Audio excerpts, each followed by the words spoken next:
Welcome to another how-to video, how to change, server, and switch characters in AFK Journey. Hey gamers, today our topic is all about changing server and switching characters in AFK Journey. Remember, your progress won't transfer once you create a new character and server in the AFK Journey. So first, click the profile on the upper left of your screen.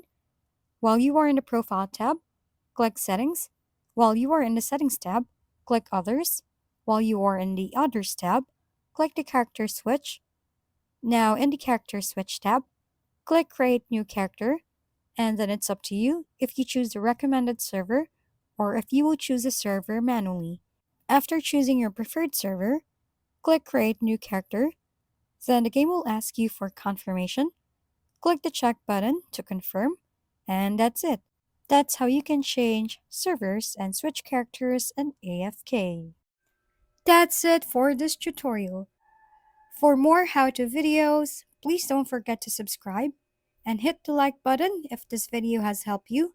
And don't forget to share your comments or suggestions in the comment box below. Thanks for tuning in, and we'll see you next time.